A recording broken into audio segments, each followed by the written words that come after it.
You know, I did plan on seeing this movie in theaters, an IMAX theater, months before the premiere.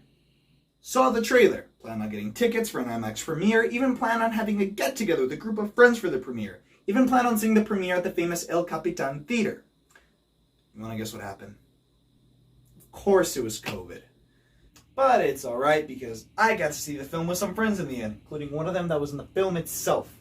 One of Four Town's very own, Topher Ngo. How you doing, Topher, my man? Yo, what's up, Gabe? How's it going? All good, my man. Hey, thanks for checking out the film with me.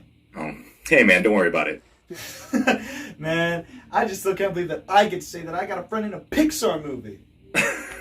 Well, imagine being in it. Yeah, I can imagine. I can only imagine. Wait, so what am I doing here? Anyway, where was I?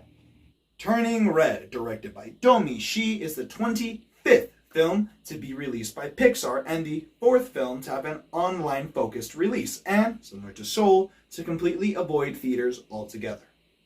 A coming-of-age preteen tale of preteen girls in Toronto, Canada, struggling to deal with the 8th grade, while the main character, Mei Lee, struggles to have fun in the 8th grade at all, while dealing with attempting to please her parents and honor family tradition.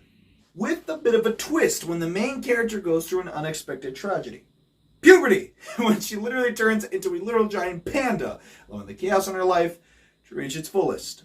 I got to see the film on Disney Plus last week with a group of friends. So now, without further ado, here's what I thought about the film. So I really think it shouldn't be mentioned anymore, the fact that Pixar is one of the greatest animation studios to ever exist. Matter of fact, I'm quite sure I've said that quote before. However, Turning Red is something new for Pixar, as they once again have brought something new to the table when it comes to the animation game, completely changing the look of the film in the process. Some of the most colorful and psychedelically inspired visuals I've seen from them since, well, Inside Out. Visuals so trippy, you would swear you were on something before they started the movie. And then we get to the real treat of the film, the characters. Pixar's greatest strength behind their visuals. To see the chemistry between the girls just gives me nothing but instant laughter and, yeah, a bit of nostalgia for the experiences I had in my own childhood. Not to mention the best duo of the entire film, mom and daughter, the main conflict of the entire story. Most coming-of-age teen films like to depict teen parents to really be obnoxious and constantly at their kids' throat.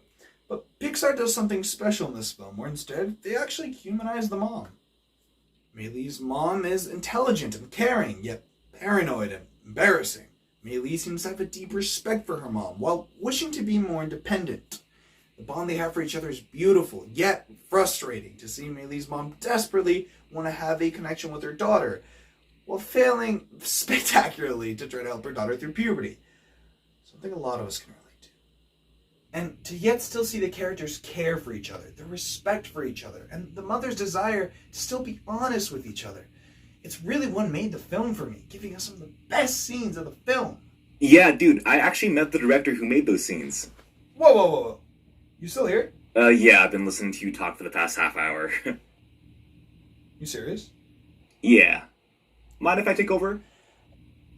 Yeah, Okay, cool. So, when we were in the recording studio days, they were still animating the film, but they still wanted us to see what we were singing to. And spoiler alert for anyone who hasn't seen the movie, there's a Four Town concert, and during the Four Town concert, they have the boy band performing and up in like angel wings and on like a huge kind of like tightrope system, and they were showing us the storyboards and basically the like rough sketches and animation of the film. So we got to saw like the nitty gritty unfinished product and seeing what we were singing towards. And what was really cool later on, we actually did some voice lines and some dubbing essentially, or not. It wouldn't be dubbing in this case, but we were doing our own voiceover lines. And so, in addition to doing the booths, we went to a separate ADR room, and they had us do a bunch of different lines for the boy band members. So when we were up on the in the concert, you'll see spoiler alert if there when the mother comes and attacks the concert. We had to do lines of the boy band screaming and going ah! And all that stuff, and being like, "Oh my gosh, let's get out of here!"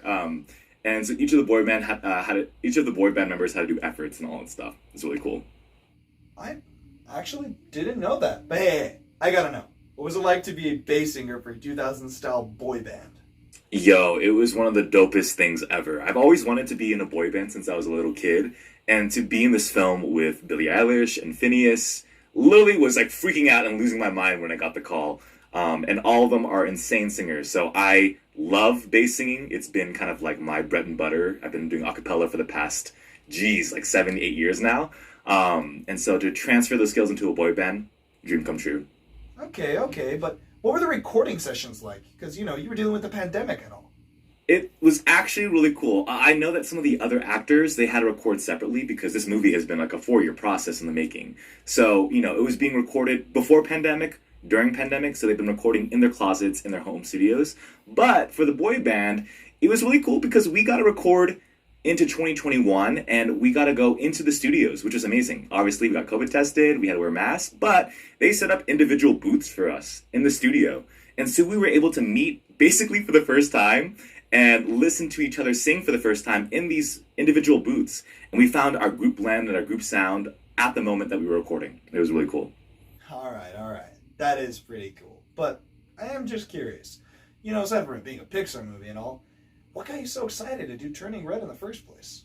Oh man, this project, it's been a dream come true. To be in one of the first Asian-led, female-led directed films that have this level of Asian representation, seeing all the food being portrayed and in the boy band and being one of the Asian singers has been one of the coolest things ever. Growing up, I didn't really see faces like mine in the media. And to be able to do that for the younger generation that's coming up, I get to, tell my little baby cousins and the younger generation that I'm in a Pixar film and they get to watch it for years to come. And, the scene that makes me cry without fail is when May's mom in the portal says, hey, the farther you go in this, the more proud I'll be of you. And every time I hear that, I'm like, I'm like crying and all that stuff. But yeah, to see that and that support and that love in the Asian community, amazing to see on film. Wow, I wasn't expecting that kind of answer. Thank you for sharing. And Topher, is there any way we can see any of your other work? Yeah, of course, man. So a lot of my stuff, please check me out on Instagram and Twitter. I post a lot of behind-the-scenes content for Fort Town and Pixar's Turning Red. And I also do a lot of singing and individual projects, solo projects on the side. So TikTok, Instagram, check out my covers on YouTube. That's where my audition came from. And yeah, thanks for having me, man. I really appreciate it. Well, now we know. You heard it here, folks. But yeah, despite the rushed and odd sequences that seem to go on for a little too long in the beginning of the film and the absolute balls to the wall insane final act, the absolutely stunning visuals and absolutely loving characters are really what make Turning Red a modern coming-of-age treat.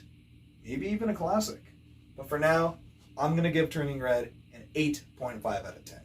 A modern coming-of-age classic with an anime twist and an absolute embarrassment that a quality film like this is somehow not out in theaters. Guys, that was my review for Turning Red. What did you guys think of the film? Did you guys already see it on Disney Plus? How many times did you guys see it? Once? Twice? I saw it twice. Guys, this was an absolute joy to do this video, especially knowing the fact that I actually had a good friend of mine that somehow ended up in this film. It's still an absolute wonder and always a giant question mark to me that how a film like this doesn't get a theatrical release. Either way, Topher, I want to thank you personally once again for cameoing in this video of mine and giving us some behind the scenes look of this all.